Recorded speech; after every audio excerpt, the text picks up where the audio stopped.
स्वागत है आपका विज्ञान वृक्ष पर, जो बीएससी के स्टूडेंट्स और एस्पायरिंग स्कॉलर्स के लिए ज्ञान और सफलता का एक अनोखा साथी है। हेलो फ्रेंड्स, स्वागत है आप सभी का विज्ञान वृक्ष के ऑनलाइन प्लेटफॉर्म पर। लास्ट लेक्चर में हमने डाइहाइड्रिक अल्कोहल्स की प्रिपरेशंस को देखा था, जहाँ पे हमने मेनली एक तो पिनाकॉल प्रिपरेशन देखी थी वाया मैग्नीशियम को जब हम ऐड करते हैं किसमें, जो आपके कार्बोनिल कंपाउंड्स होते हैं। जब हम 2 मोल ऑफ कार्बोनिल कंपाउंड को 1 मोल ऑफ मैग्नीशियम के साथ रिएक्ट कराया जाता है तो वहाँ पे आपका क्या था जी, डायोल 1,2 डायोल फॉर्म होता है, जिन्हें हमने पिनाकॉल बोला था। उसके अलावा हमने कई मेथड्स देखे थे, जैसे कि आपने 1,2 डाइकीटो कंपाउंड्स में ग्रिग्नार्ड रिएजेंट का अटैक करवाया हुआ था। उसके अलावा हमने क्या किया था, जो आपके जेमिनल नहीं भाई, जेमिनल क्या था, जेमिनल का मतलब होता है एक ही कार्बन पे जब आपके क्या आ जाए, 2 ग्रुप आ जाए, तो जेमिनल नहीं, हमें क्या चाहिए यहाँ पे विसिनल डायोल चाहिए। तो हम क्या यूज करते हैं जी, यहाँ पे विसिनल एल्किल हैलाइड्स को जब आप विसिनल ब्रोमाइड्स का हाइड्रोलिसिस करते हो तो वहां पे अगेन क्या होता है, वाटर का क्या करता है, इन सेंटर्स पे अटैक करके इन हैलाइड्स को क्या करता है, यहाँ से किक आउट कर देता है और यहाँ पे क्या आता है, अपने अल्कोहल जनरेट हो जाते हैं। तो इस तरीके से भी आप विसिनल डायोल्स को जनरेट कर सकते थे। इसके अलावा हमने वहाँ पे कई मेथड्स देखे थे, लेकिन आज हम क्या करने वाले हैं, हम वहाँ पे प्रिपरेशंस ऑफ डाइहाइड्रिक अल्कोहल यानी कि मेनली 1,2 डायोल की बात की थी, तो हमने वो लास्ट लेक्चर में कंप्लीट कर ली थी भाई। आज हम देखने वाले इनकी फिजिकल प्रॉपर्टीज और इनकी केमिकल प्रॉपर्टीज। आपको पता है कि केमिकल प्रॉपर्टीज क्योंकि बहुत ज़्यादा होती है तो उसको कंप्लीट करने में हमें एक और लेक्चर लगेगा, लेकिन आज हम क्या करेंगे, फिजिकल प्रॉपर्टीज और उसके बाद केमिकल प्रॉपर्टीज की ओर को जंप कर जाएंगे। अब देखो जी, फिजिकल प्रॉपर्टीज में हमें सिर्फ 4 चीज़ें यहाँ पे पढ़नी होती हैं। सबसे पहले उसकी फिजिकल स्टेट कैसी, फिजिकल नेचर कैसा है उसका, वो लिक्विड है और उसका कलर कैसा है और उसकी स्मेल कैसी है। अगर इन 3 चीज़ों का आपको पता लग गया ना तो फिजिकल स्टेट आपको पता लग गई। उसके बाद हमें क्या चेक करना होता है जी, उसका बॉइलिंग पॉइंट हमें पता होना चाहिए और उसका क्या पता होना चाहिए, सॉल्युबिलिटी हमें पता होनी चाहिए। ये 2 तो मेजर फैक्टर होते हैं। यहाँ पे हम एक फैक्टर और पढ़ेंगे, एक फिजिकल प्रॉपर्टी और पढ़ेंगे, विस्कोसिटी, और उसका रीजन भी मैं आपको बताऊंगा कि क्यों हम यहाँ पे विस्कोसिटी को पढ़ने वाले हैं। अब देखो जी, अगर मैं यहाँ पे बात करूँ ना कि आपके जो इथेन 1,2 डायोल थे, जिन्हें हमने सिंपली ग्लाइकॉल बोल दिया था, कुछ इस तरीके से इसका स्ट्रक्चर होगा, CH2 यहाँ पे OH और यहाँ पे OH। तो ये क्या है जी, आपका इथेन 1,2 डायोल है। ये क्या रहते हैं जी, ये आपके कलरलेस विस्कस लिक्विड है, यानी कि कलर कैसा है इनका, कलरलेस है, ट्रांसपेरेंट है, और यहाँ पे देखो लिक्विड स्टेट में।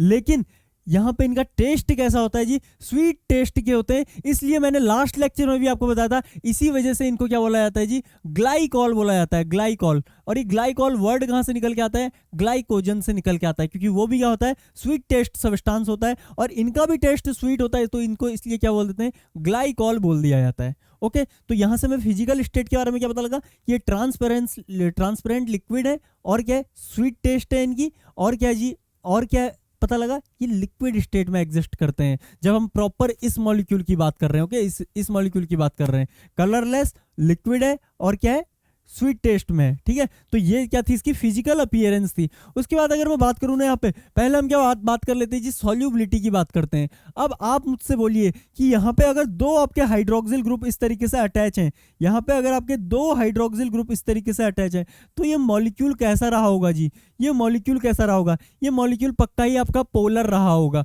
अब देखो ये क्या होता है ना, इसकी मोस्ट स्टेबल कन्फर्मर कौन सी होती है, ये आपको पता होना चाहिए। तो इसका मोस्ट स्टेबल कन्फर्मर होता है जी गॉच कन्फर्मर, H। और यहाँ पे क्या है जी, आपका गॉच कन्फर्मर इस तरीके से होता है, जो कि इसके साथ हाइड्रोजन बॉन्डिंग कर रहा होता है। कई बार आप देखते हो कि एंटी कन्फर्मर क्या होता है, स्टेबल होता है। तो अगर एंटी कन्फर्मर इसका स्टेबल होता है ना, तो ये क्या हो जाता है जी, एक नॉन पोलर कंपाउंड होता है कुछ इस तरीके से, OH, H और H। तो देखो ये क्या है, ये मोर स्टेबल नहीं है। ये गॉच वाली फॉर्म क्या है इसकी, गॉच वाली फॉर्म क्या है जी इसकी, मोर स्टेबल है। और इसी की वजह से ये क्या है, एक पोलर सब्सटेंस है, मोर स्टेबल। और एंटी फॉर्म क्या होती है जी इसकी, एंटी फॉर्म या स्टैगर्ड फॉर्म क्या होती है, एंटी फॉर्म क्या होती है, लेस स्टेबल होती है as compare to gauche, less stable. तो अगर जो मोर स्टेबल है उसी फॉर्म में एग्जिस्ट करेगा, तो ये मेनली इस फॉर्म में एग्जिस्ट करता है, जिसकी वजह से यहाँ पे क्या रहता है जी, आपका नेट डाइपोल। अगर ये डाइपोल इस डायरेक्शन में अलाइन कर रहा है, ये इस डायरेक्शन में, तो नेट डाइपोल आपका कुछ इस डायरेक्शन में यहाँ पे अलाइन कर रहा होगा। ठीक है, नेट डाइपोल आपका इस डायरेक्शन में अलाइन कर रहा होगा। तो इसका मतलब ये मॉलिक्यूल कैसा है, पोलर है। और यहाँ पे देखो जी आपका क्या है जी, ये डाइपोल इस डायरेक्शन में, ये डाइपोल इस डायरेक्शन में, तो ये दोनों एक दूसरे के क्या जा रहे हैं, अपोजिट जा रहे हैं, अपोजिट जा रहे हैं, तो एक दूसरे को कैंसिल कर रहे होंगे। तो इसकी वजह से यहाँ पे डाइपोल मोमेंट क्या होना चाहिए था, इसका 0। लेकिन ये वाली जो फॉर्म होती है स्टेबल ना होके, ये फॉर्म इसकी क्या होती है जी, स्टेबल होती है, जिसकी वजह से ये क्या होता है, एक पोलर कंपाउंड होता है। इसकी वजह से क्या होता है, एक पोलर कंपाउंड है। और पोलर कंपाउंड, अब आप ही मुझे बताइए कि किस टाइप के सॉल्वेंट में डिसॉल्व होना चाहेगा, पोलर या नॉन पोलर। आप पक्का ही बोलोगे, सॉल्युबिलिटी का फंडा सबको पता होता है, लाइक डिसॉल्व लाइक, यानी ये polar dissolve in polar solvents and non polar dissolve in non polar solvent. तो पक्का ही ये पोलर सब्सटेंस है, तो नॉन पोलर सॉल्वेंट्स में डिसॉल्व नहीं होगा। यानी कि आपके जितने भी इनऑर्गेनिक क्या है, देखो यहाँ पे लिखा हुआ है, being a polar compound it is insoluble in non polar and weakly polar solvent such as आपके क्लोरोफॉर्म ईथर। जितने भी आपके ऑर्गेनिक सॉल्वेंट है ना, जो या तो फिर क्या है नॉन पोलर है, या फिर जिनमें थोड़ा पोलर है, जैसे वीकली पोलर है, वो उनमें क्या नहीं होंगे जी, ये सॉल्युबल नहीं होंगे। लेकिन जब हम वाटर की बात कर लेंगे ना, तो वाटर क्या होता है आपका, स्ट्रांगली पोलर होता है, तो उसमें क्या होते हैं, डिसॉल्व होते हैं। और वाटर में डिसॉल्व होने के पीछे इनका सिर्फ पोलर नेचर का भी नहीं है, ये क्या करते हैं जी, जैसे ही वाटर में आते हैं ना, देखो आपका वाटर क्या है, कुछ इस तरीके से एग्जिस्ट करता है। वाटर क्या है जी आपका, कुछ इस तरीके से हाइड्रोजन बॉन्डेड फॉर्म में एग्जिस्ट कर रहा होता है, HOH, कुछ इस तरीके से ये एग्जिस्ट कर रहा होता है। लेकिन जैसे ही आप इसमें इथिलीन ग्लाइकोल डालते हो ना, इसका मतलब आप क्या डाल रहे हो जी, यहाँ पे इथिलीन ग्लाइकोल डाल रहे हो, इसका मतलब यहाँ पे CH2OH जब आप इसमें ऐड करते हो, तो ये क्या करता है जी, ये क्या करता है, इन वाटर मॉलिक्यूल्स के हाइड्रोजन बॉन्डिंग को ब्रेक करके खुद वाटर मॉलिक्यूल के साथ क्या करता है जी, खुद वाटर मॉलिक्यूल के साथ कुछ इस तरीके की फॉर्म में यहाँ पे हाइड्रोजन बॉन्डिंग करने लगता है, OH। और ये क्या है, देखो ये वाटर के मॉलिक्यूल के साथ यहाँ पे क्या करने लगेगा, हाइड्रोजन बॉन्डिंग करने लगेगा।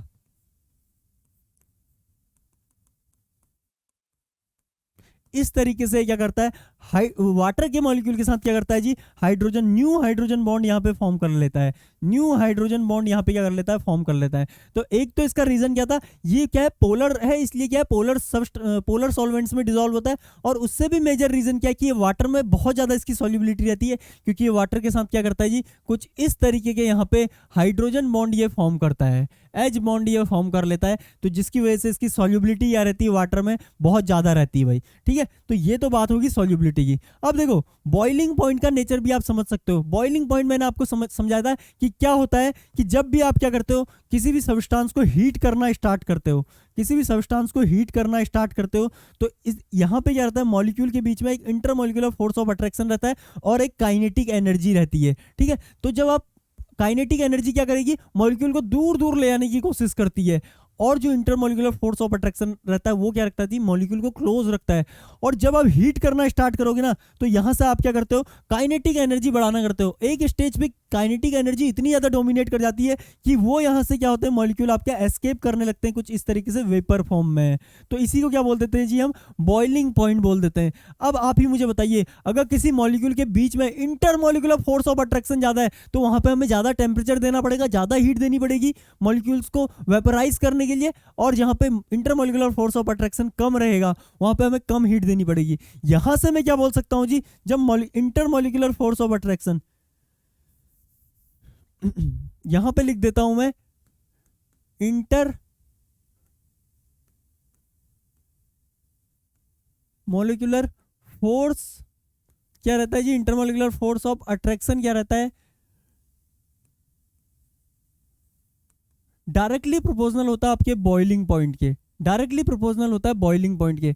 अब आप ही मुझे बताइए कि देखो, जब आप इथिलीन ग्लाइकोल की मॉलिक्यूल की बात कर रहे हैं, यहाँ तो एक मॉलिक्यूल के अंदर क्या है, 2 OH ग्रुप हैं, 2 OH ग्रुप हैं। तो यहाँ पे हाइड्रोजन बॉन्डिंग क्या हो रही होगी, एज कंपेयर टू अल्कोहल्स, जो मोनोहाइड्रिक अल्कोहल थे उनके मुकाबले यहाँ पे नंबर ऑफ हाइड्रोजन बॉन्ड ज्यादा फॉर्म हो रहे होंगे। और नंबर ऑफ हाइड्रोजन बॉन्ड अगर ज्यादा फॉर्म हो रहे होंगे ना मोनोहाइड्रिक अल्कोहल के कंपेरिजन में, तो यहाँ पे क्या होगा, इंटरमॉलिक्यूलर फोर्स ऑफ अट्रैक्शन भी ज्यादा रहा होगा as compare to monohydric alcohol. तो यहाँ पे क्या है, हाइड्रोजन बॉन्डिंग ज्यादा होने की वजह से यहाँ पे इंटरमोलिकुलर फोर्स ऑफ अट्रैक्शन बढ़ते हैं, और इंटरमोलिकुलर फोर्स ऑफ अट्रैक्शन बढ़ेंगे तो आप ही बोलिए यार, इंटरमोलिकुलर फोर्स ऑफ अट्रैक्शन क्या है, डायरेक्टली प्रोपोर्शनल है बॉइलिंग पॉइंट के, तो यहाँ पे बॉइलिंग पॉइंट भी क्या होंगे भाई, इंक्रीज हो जाएंगे। ठीक है, तो इसीलिए यहाँ पे इथिलीन ग्लाइकॉल का जो बॉइलिंग पॉइंट आता है ना, वो क्या आता है जी, नियरली वाटर का डबल आता है। इसका जो बॉइलिंग पॉइंट होता है वो कितना होता है जी, 197 degree Celsius, 190 degree 7 degree Celsius. तो इतने हाई बॉइलिंग पॉइंट का यहाँ पे रीजन क्या होता है, क्योंकि यहाँ पे इंटरमोलिकुलर फोर्स ऑफ अट्रैक्शन क्या होता है जी, बहुत ज्यादा हाई होते हैं। ठीक है, तो इतनी चीजें आप समझ चुके होंगे। अब देखो एक बार विस्कोसिटी की बात कर लेते हैं। विस्कोसिटी क्या होता है जी, इंटरनल रेजिस्टेंस। अब देखो मैं क्या करूं, यहां से किसी लिक्विड को ऐसे फेंकूं, देखो जी यहाँ पे आप समझिए, मैंने क्या किया, एक यहाँ पे ले लिया ग्लास किसी भी लिक्विड का, और मैंने इसको क्या किया जी, इस तरीके से पलट के यहाँ से क्या किया, लिक्विड को यहाँ से फेंक दिया, तो लिक्विड क्या होगा आपका, कुछ इस तरीके से सरफेस पे आगे की ओर जा रहा होगा। अब देखो इसके जो सबसे फ्रंट के मॉलिक्यूल रहे होंगे यहाँ पे, ये क्या होंगे, आगे की ओर मूव करने की कोशिश करेंगे, लेकिन जो पीछे बैक के मॉलिक्यूल हैं ये क्या करेंगे, इन्हें अपने पास बुलाने की कोशिश करेंगे ड्यू टू इंटरमोलिकुलर फोर्स। अब देखो जैसे जैसे ये इंटरमोलिकुलर फोर्स बढ़ते आएगा तो क्या होगा, इंटरनल रेजिस्टेंस क्या होगा भाई, बढ़ेगा। इंटरनल रेजिस्टेंस अगर आपका यहाँ पे बढ़ रहा होगा तो पक्का ही क्या होगी, विस्कोसिटी भी बढ़ रही होगी, विस्कोसिटी भी यहाँ पे क्या होगी जी, बढ़ेगी। तो यहाँ से हम क्या बोल सकते हैं, इंटरमोलिकुलर फोर्स ऑफ अट्रैक्शन क्या होता है, डायरेक्टली प्रोपोर्शनल होता है also viscosity. Intermolecular force of attraction, ये खाली लिक्विड्स की बात हो रही है। इंटरमोलिकुलर फोर्स ऑफ अट्रैक्शन क्या होता है जी, फोर्स ऑफ अट्रैक्शन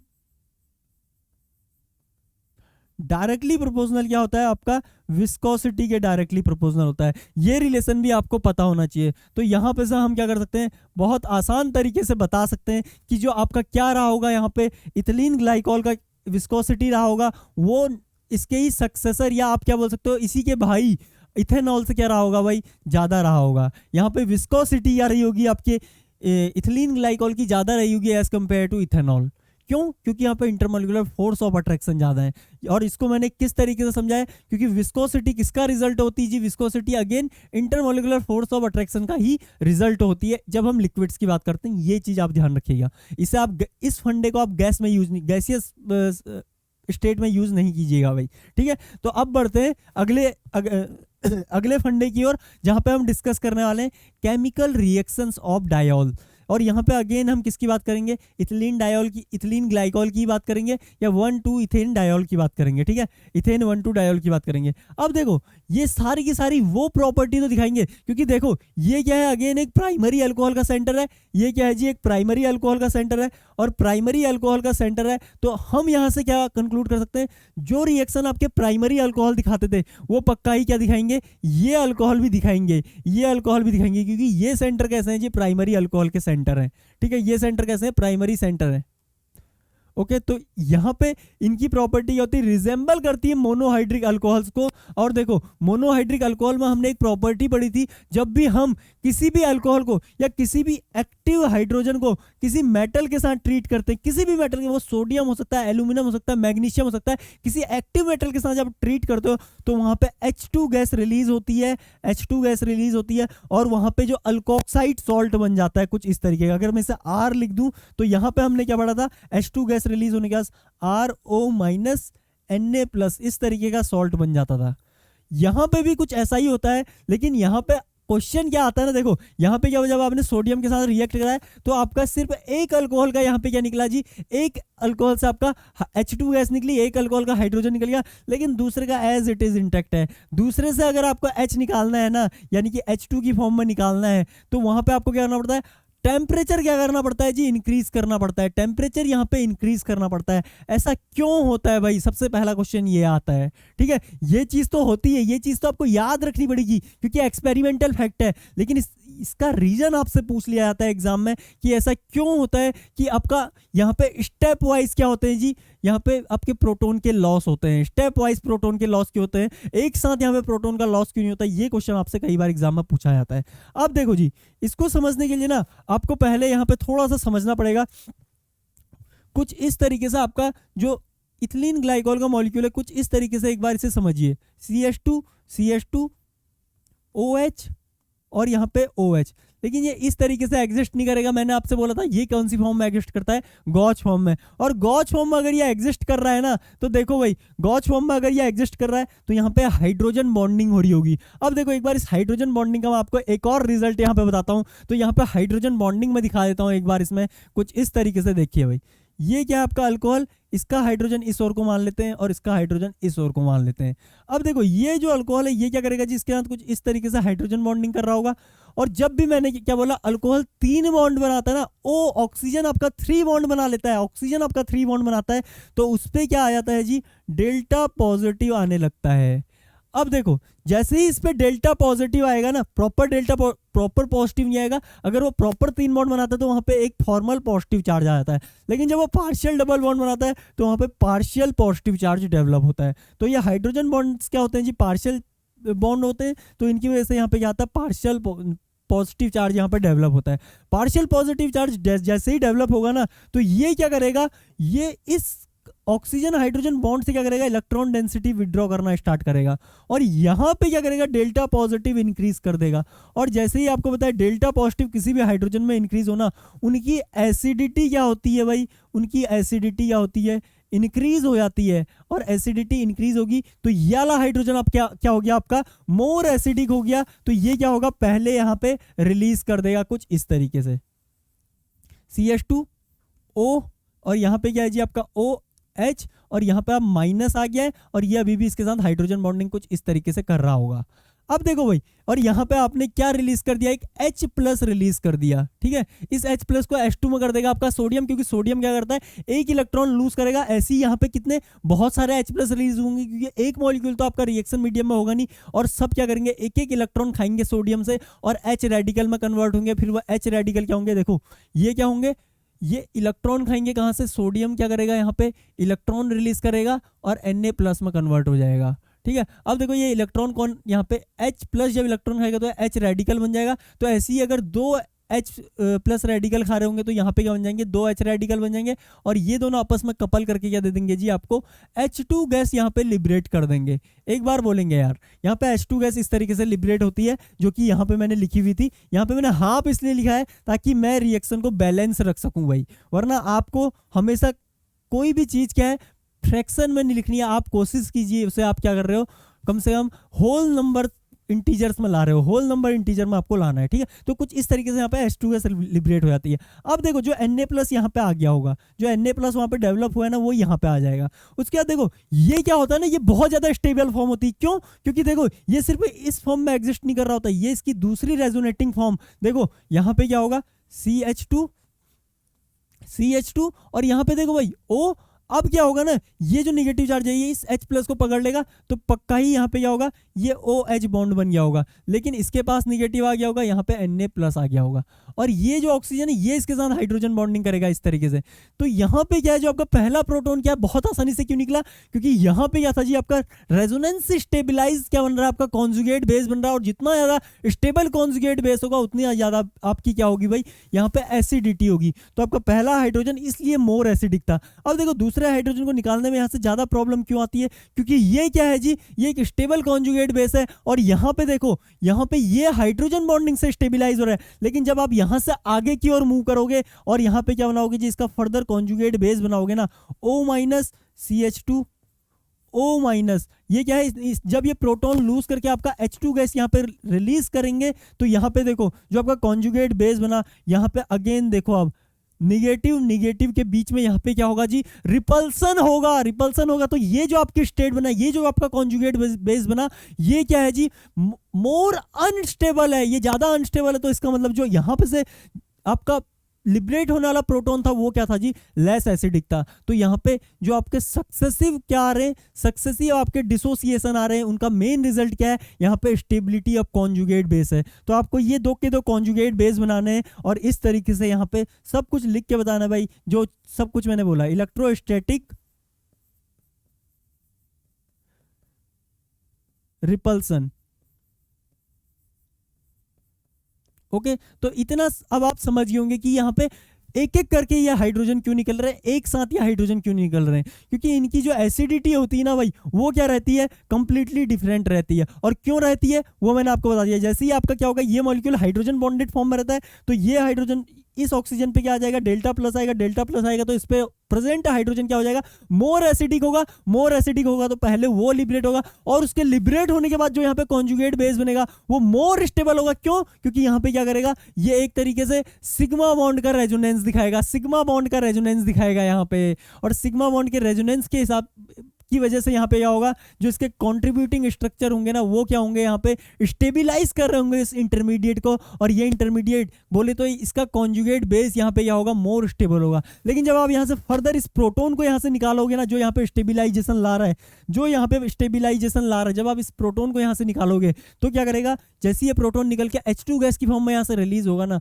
तो देखिए भाई यहाँ पे क्या हो रहा है, इलेक्ट्रोस्टैटिक रिपल्सन क्रिएट हो रहे हैं। पहले तो क्या था, ये प्रोटोन यहाँ पे क्या रहा था, दोनों OH को एक साथ ला रहा था, दोनों O को एक डायरेक्शन में ला रहा था और हाइड्रोजन बॉन्डिंग से स्टेबिलाइज कर रहा था। और उसके बाद जब ये निकलेगा तो दोनों O माइनस एक ही डायरेक्शन में, और इलेक्ट्रोस्टैटिक रिपल्सन वहां पे इस मॉलिक्यूल को बर्बाद कर देंगे। तो इसी वजह से क्या होता है, यहाँ पे आपका दूसरा हाइड्रोजन क्या होता है जी, लेस एसिडिक होता है।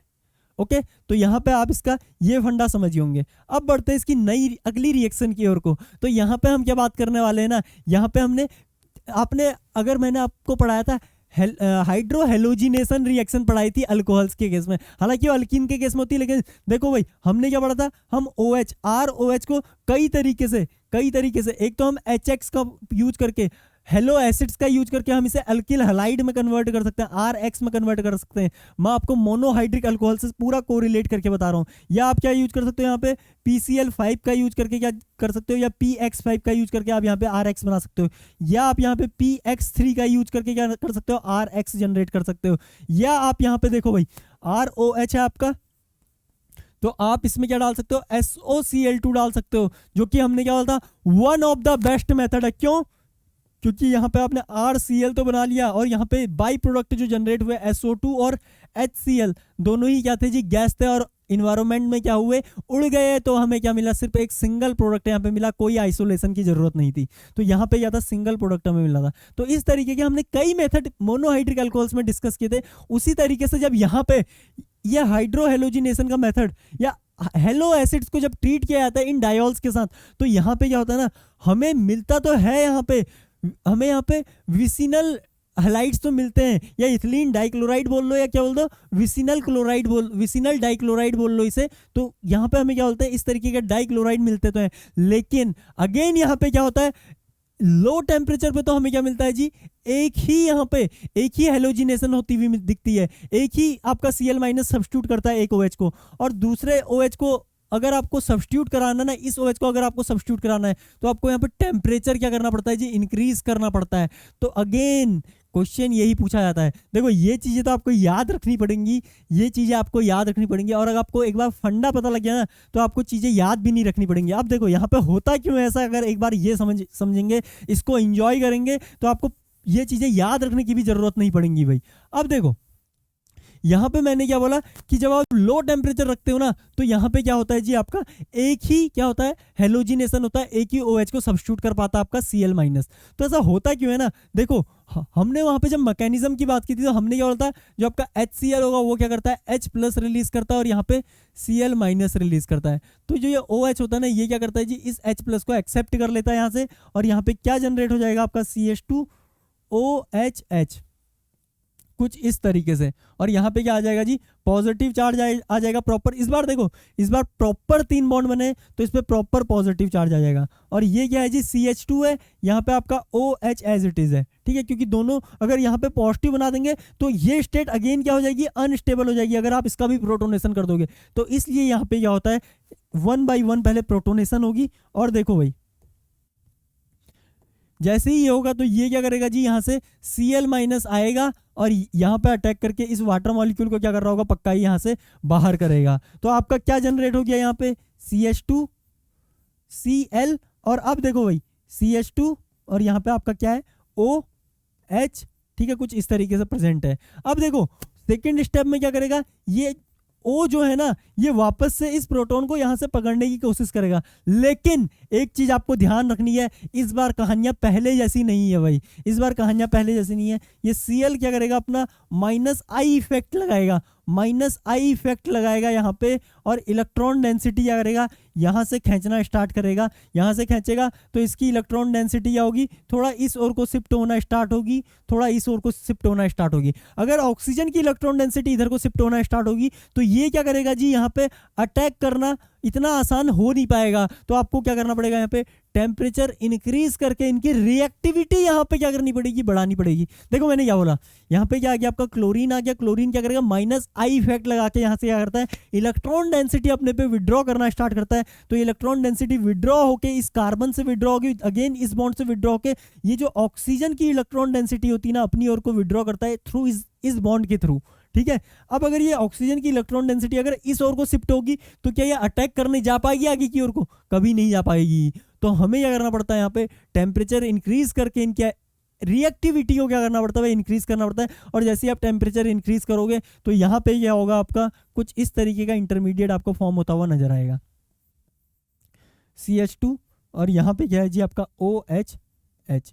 और जैसे ही आप क्या करोगे भाई, जैसे ही आप यहाँ पे Cl- ऐड करोगे ना, Cl- क्या करेगा जी, यहाँ पे अटैक करके इसको बाहर कर देगा। Cl- इस पर अटैक करके इसको बाहर करेगा और आपका क्या जनरेट हो जाएगा, इथिलीन डाइक्लोराइड यहाँ पे जनरेट हो जाएगा। या यहाँ पे आपने विसिनल डाइहैलाइड जनरेट कर दिए, विसिनल डाइक्लोराइड जनरेट कर दिए। ओके, तो ये रिएक्शन भी आपको समझ में आ गई होगी, और इसका रीजन जो था वो आपको पहले समझ में आना चाहिए भाई। ठीक है, तो अब बढ़ते हैं नेक्स्ट रिएक्शन की ओर को।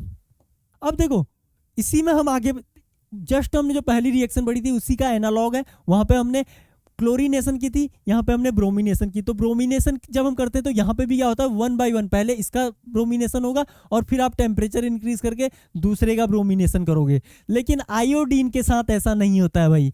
आयोडीन के साथ क्या होता है ना, जैसे ही आप क्या करते हो, यहाँ पे HI ऐड करोगे, यहाँ पे HI जब आप ऐड करते हो ना तो देखो आपका क्या जनरेट होगा, कुछ इस तरीके से। जब यहाँ पे आयोडीन आएगा, अब देखो जी आपको पता ही है आयोडीन का इंडक्टिव इफेक्ट कितना वीक होता है, क्योंकि इसकी इलेक्ट्रोनिगेटिविटी तो कार्बन से भी कम होती है भाई, इसकी इलेक्ट्रोनिगेटिविटी कार्बन से भी कम होती है। तो इसका -I इफेक्ट इतना ज़्यादा दमदार लगता नहीं है, तो इसका -I इफेक्ट यहाँ पे लगेगा नहीं। तो यहाँ पे तुरंत क्या हो जाएगी, तुरंत आपकी दूसरी हेलोजिनेशन होकर आपको यहाँ पे क्या मिलेगा, CH2I2 मिल जाएगा,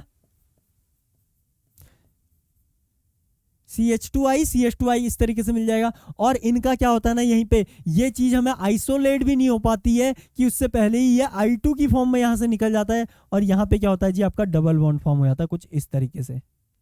ठीक है, कुछ इस तरीके से आपका क्या होता है जी, यहाँ पे I2 निकल जाता है रिएक्शन मीडियम से, और यहाँ पे आपको क्या मिलता है, इथीन मॉलिक्यूल मिलता है। ये रिएक्शन क्या थी जी, इंपॉर्टेंट थी, इसे आप याद कर लेंगे। ठीक है, इसे ही आपको याद करना होगा। लेकिन देखो इसमें याद करने वाला ऐसा कुछ था नहीं, क्योंकि हमें पता है आयोडीन का क्या होता है, -I इफेक्ट उतना डोमिनेटिंग नहीं होता। क्यों, क्योंकि इसकी इलेक्ट्रोनिगेटिविटी क्या होती है जी, बहुत कम होती है। अगर इलेक्ट्रोनिगेटिविटी बहुत कम है तो I इफेक्ट -I इफेक्ट लगा ही नहीं पाएगा, लगा नहीं पाएगा। तो यहाँ से क्या होगा, बहुत आसानी से क्या होगा, दूसरा प्रोटोनेशन भी हो जाएगा, और दूसरा प्रोटोनेशन होकर आपका क्या होगा, दूसरी आयोडीनेशन भी हो जाएगी। और जैसे ही 2 आयोडीन मॉलिक्यूल एक दूसरे के पास आते हैं ना, तो ये क्या करते हैं जी, यहाँ से I2 मॉलिक्यूल को रिलीज कर देते हैं। ये स्टेप क्या है यहाँ पे इंपॉर्टेंट है, I2 मॉलिक्यूल को यहाँ से रिलीज कर देंगे और आपका इथीन मॉलिक्यूल यहाँ पे जनरेट हो जाएगा। एक बार बोलेंगे यार, अब देखो इसके बाद जो हमें नई रिएक्शन, अब देखो मैंने आपको अब भी बताया था कि आप PCl5 के थ्रू भी कर सकते हो, SOCl2 के थ्रू भी कर सकते हो, Pi3 के थ्रू भी कर सकते हो।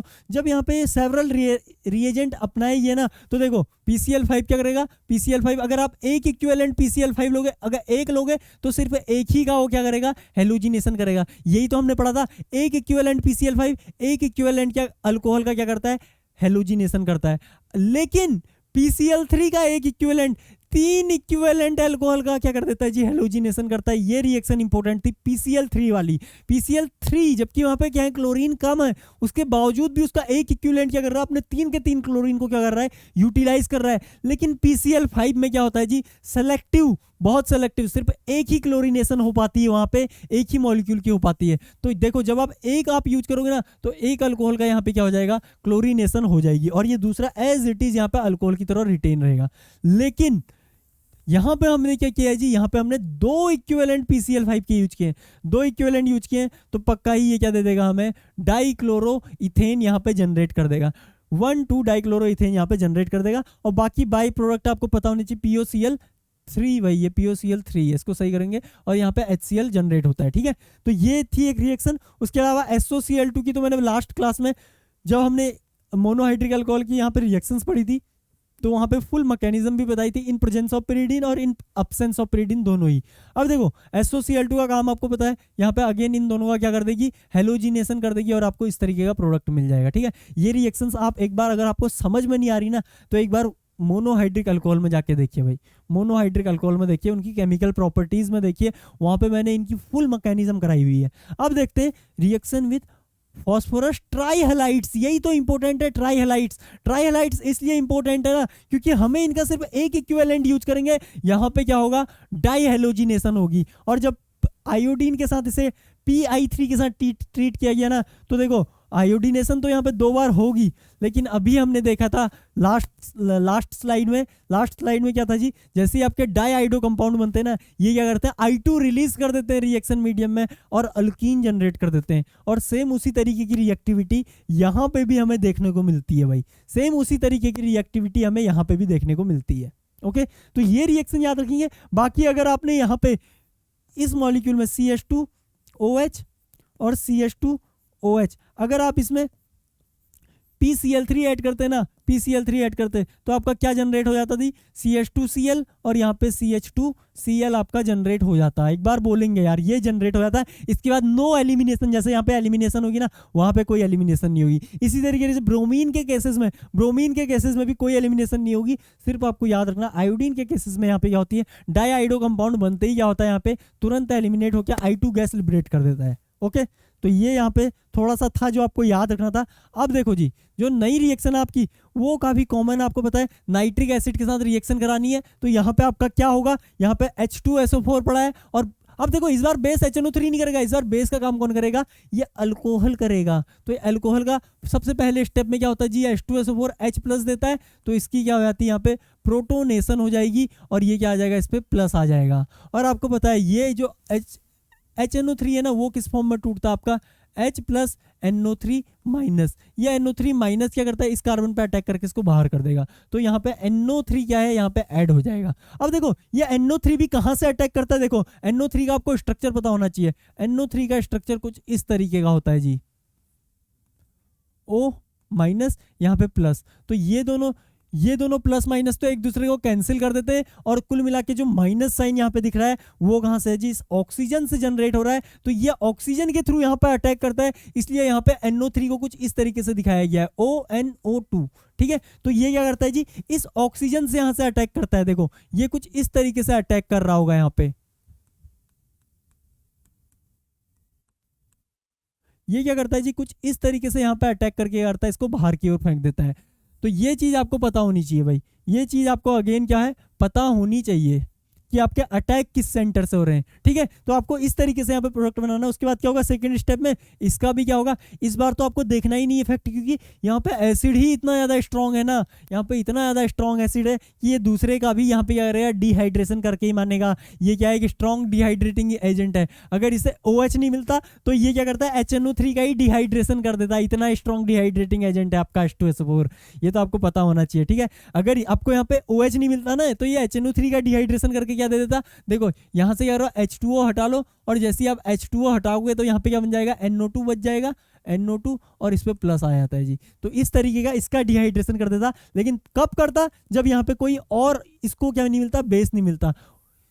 ठीक है, ये चीज आपको पता होनी चाहिए। चलो जी, इतना हो गया, तो हमने यहाँ पे नाइट्रेशन ऑफ डायोल्स भी पढ़ ली है। ठीक है, अब देखो जी, यहाँ पे इसके बाद हमने पढ़नी है एसिटाइलेशन रिएक्शन। एसिटाइलेशन रिएक्शन अगर आपको याद हो ना, हमने कुछ इस तरीके से पढ़ी थी जब हमने रिएक्शन पढ़े थे एसिड क्लोराइड्स के CH3। तो हमने क्या बोला था, यहाँ से HCl रिलीज हो जाएगा, और या हम क्या यूज कर सकते थे, यहाँ पे एनहाइड्राइड्स का भी यूज कर सकते थे कुछ इस तरीके से, एनहाइड्राइड्स का भी यूज कर सकते थे कुछ इस तरीके से। यहाँ से आपका क्या था, एसिटिक एसिड निकल जाता और ये ग्रुप क्या है इस ऑक्सीजन के साथ चिपक जाता। ठीक है, तो इस तरीके की रिएक्शंस पड़ी थी। यहाँ पे भी क्या है जी, सेम वही रिएक्शन होने वाली है, सेम वही रिएक्शन होने वाली है।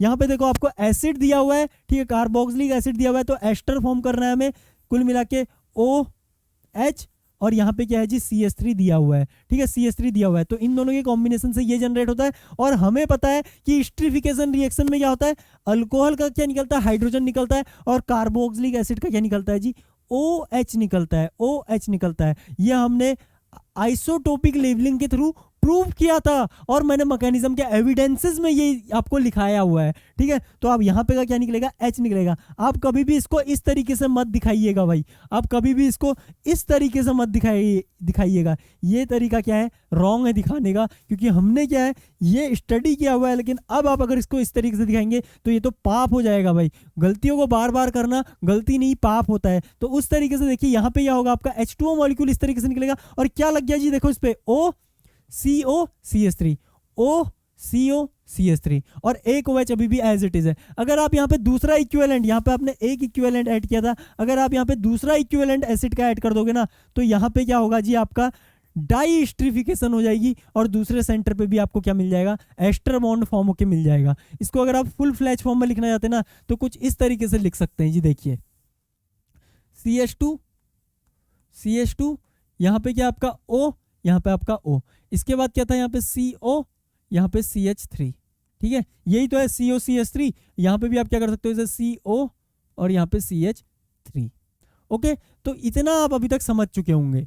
अब देखिए, अगर मैं आपके सामने नेक्स्ट रिएक्शन रखूँ ना, देखो जी नेक्स्ट रिएक्शन जो है आज की, वो है यहाँ पे reaction with di carboxylic acid. अब देखो जी, डाई कार्बोक्सिलिक एसिड के साथ रिएक्शन बहुत इंपॉर्टेंट है इंडस्ट्रियल प्रोस्पेक्टिव से एज वेल एज आपके सब्जेक्ट के प्रोस्पेक्टिव से, क्योंकि ये जो टॉपिक है ना, पॉलीमर्स में भर भर के पढ़ाया जाता है। जब हम बात करते हैं कंडेंसेशन पॉलीमर की, और कंडेंसेशन पॉलीमर क्या होते हैं जी, आपके क्या होंगे, दो छोटे मॉलिक्यूल आएंगे कुछ इस तरीके से, दो छोटे मॉलिक्यूल आएंगे, और वहां पे क्या होगा, आपस में तो वो क्या है, कपल कर जाएंगे, आपस में कपल कर जाएंगे, लेकिन कपल करने के लिए वो क्या करेंगे, एक छोटा मॉलिक्यूल क्या करेंगे, एक रिलेटिवली छोटा मॉलिक्यूल वहां पे रिलीज कर देंगे। वो आपका HCl हो सकता है, वो आपकी कोई अल्कोहल हो सकती है, या वो आपका वाटर मॉलिक्यूल हो सकता है। कोई छोटा मॉलिक्यूल वहां पे क्या करते हैं, वो कंडेंस कर देते हैं, वहां पे रिलीज कर देते हैं, और क्या करते हैं वहां पे एक प्रॉपर बॉन्ड फॉर्म कर लेते हैं। इस तरीके से रिएक्शन क्या होती है, इस तरीके से इधर का OH भी रिएक्शन देगा,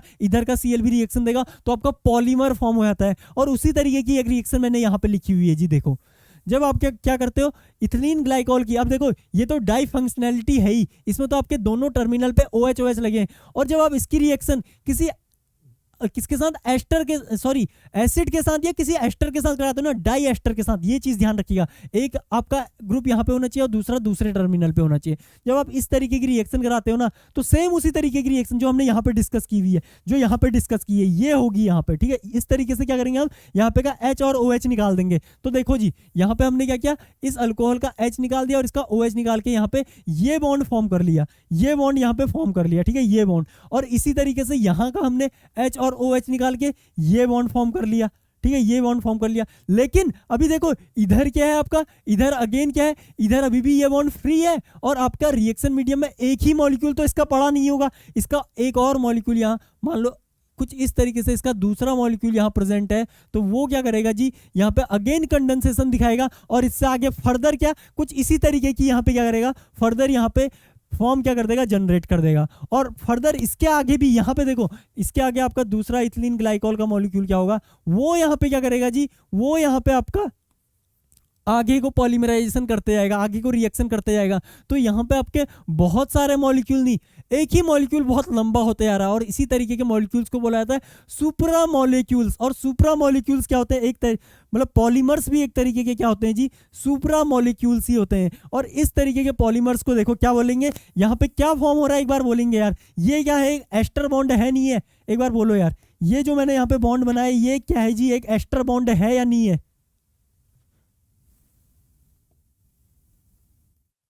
ये जो मैंने आपके सामने बॉन्ड बनाई, ये एक एस्टर बॉन्ड है या नहीं, ये एक एस्टर बॉन्ड है या नहीं, ये एक एस्टर बॉन्ड है या नहीं, ये एक एस्टर बॉन्ड है या नहीं। इसी तरीके से इसमें बहुत सारे एस्टर बॉन्ड फॉर्म हो जाते हैं, इसलिए इन्हें क्या बोला जाता है जी, पॉलीएस्टर बोला जाता है, यानी कि पॉलिस्टर जिसे आप बोल देते हो। तो वो होते क्या है एक्चुअल में, पॉलिस्टर होते हैं, पॉलीएस्टर ग्रुप, जहाँ पे बहुत सारे एस्टर ग्रुप प्रेजेंट हो। और इसी तरीके का एक पॉलीएस्टर क्या होता है, जब आप क्या करते हो जी, टेरिथैलिक एसिड, या इसे क्या बोला जाता है, थैलिक एसिड भी बोल देते हैं। इस तरीके से इसका स्ट्रक्चर होता है COOH COOH। तो इसे बोला जाता है टेरिथैलिक एसिड। जब आप इसका कंडेंसेशन करते हो इथिलीन ग्लाइकोल के साथ, तो आपको क्या जनरेट होता हुआ दिखेगा, देखो भाई, कुछ इस तरीके से आपका क्या था, बेंजीन 1,4 डाइकार्बोक्सिलिक एसिड था OH, और यहाँ पे भी कुछ इस तरीके से COOH, कुछ इस तरीके से आपका क्या था, डाइकार्बोक्सिलिक एसिड था। और यहाँ पे मैं क्या लिखता हूँ जी,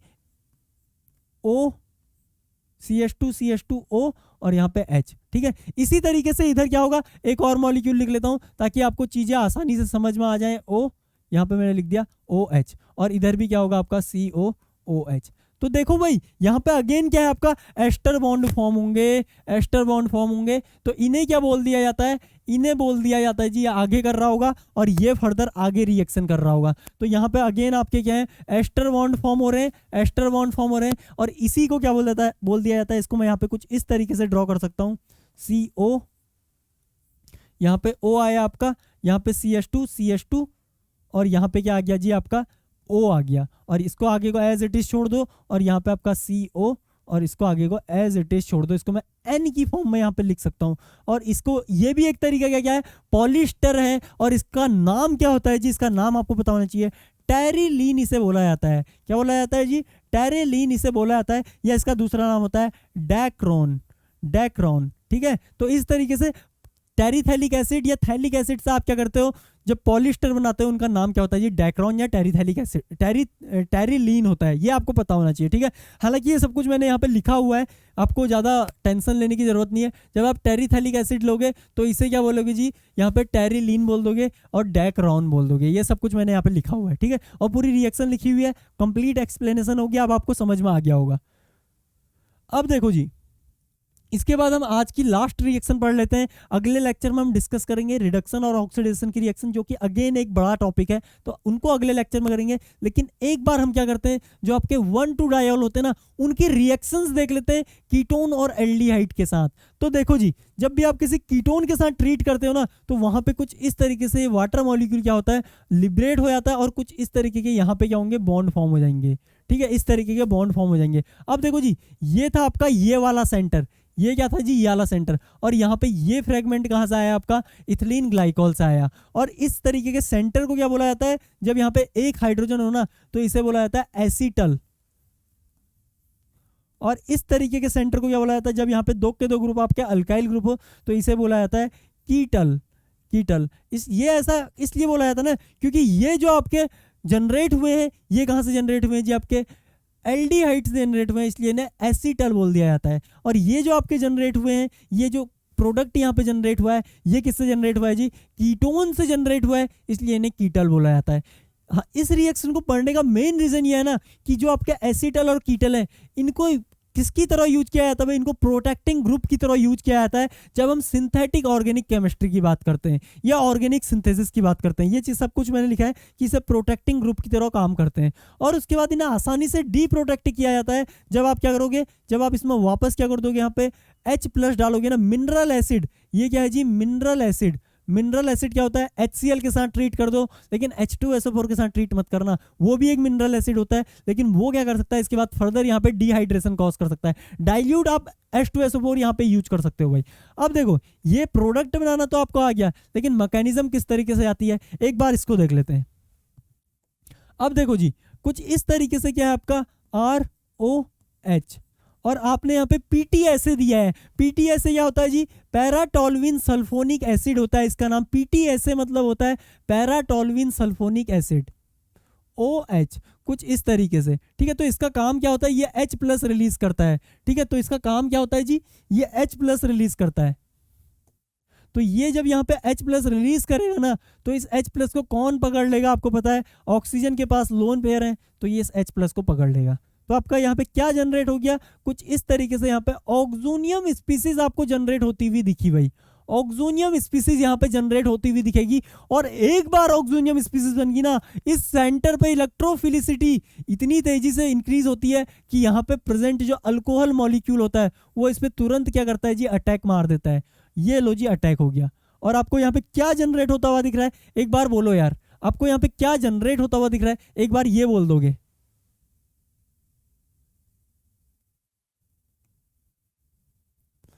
अब देखो यहां पे आपको कुछ इस तरीके का आर, ये क्या है जी, O माइनस, इस पे क्या है, एक दूसरा आर प्रेजेंट है, और क्या है यहाँ पे O, इसके पास हाइड्रोजन है, और इस पे प्लस आ गया होगा क्योंकि यहाँ पे क्या है CH2OH, इस तरीके से प्रेजेंट है। अब देखो जी, ये जो O होता है ना, वो क्या करता है, इस प्रोटॉन को यहाँ से पकड़ लेता है, इंट्रामोलिकुलर प्रोटॉन ट्रांसफर इसे बोला जाता है। इसको मैं ये लिखता हूँ जी, प्रोटॉन ट्रांसफर रिएक्शन बोल देता हूँ, और आपको पता है कि ये इंट्रामोलिकुलरली हो रही है, तो इसे आप क्या बोलोगे, इंट्रामोलिकुलर प्रोटॉन ट्रांसफर रिएक्शन यहाँ पे बोल दोगे। तो ये OH में कन्वर्ट हो गया, यहाँ पे आपका R ग्रुप था, और यहाँ पे आपका O आ गया, और यहाँ पे क्या आ गया जी, CH2, और यहाँ पे क्या आ गया आपका OH आ गया, इसको भी मैं CH2 लिख देता हूँ। अब देखो जी, रिएक्शन मीडियम में अभी भी PTSA पड़ा होगा, और PTSA क्या करेगा, H+ रिलीज करने का काम करेगा, और ये क्या करेगा, ऑक्सीजन इसे फर्दर पकड़ लेगा। तो आपका क्या बनता हुआ नजर आ रहा है आपको,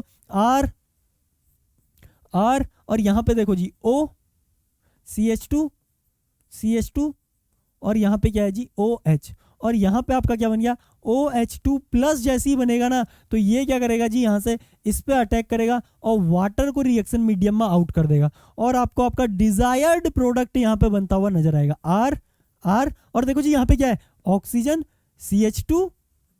CH2, और इस पे प्रेजेंट जो O था ना, उसने क्या किया, यहाँ पे इस पे अटैक मारा, इसके पास H+, अभी भी ऑक्सीजन के पास पॉजिटिव चार्ज है, और ये क्या करता है जी, इसको कुछ इस तरीके से, वाटर मॉलिक्यूल है वो यहाँ से आएगा कुछ इस तरीके से, और इसको यहाँ से पकड़ लेगा, और कुछ इस तरीके से आपको आपका फाइनल प्रोडक्ट जो कि एक एसिटल था वो फॉर्म होता हुआ दिख जाएगा। और जब ये R ग्रुप आपका अल्काइल होगा तो उस केस में उसे कीटल बोल दिया जाएगा।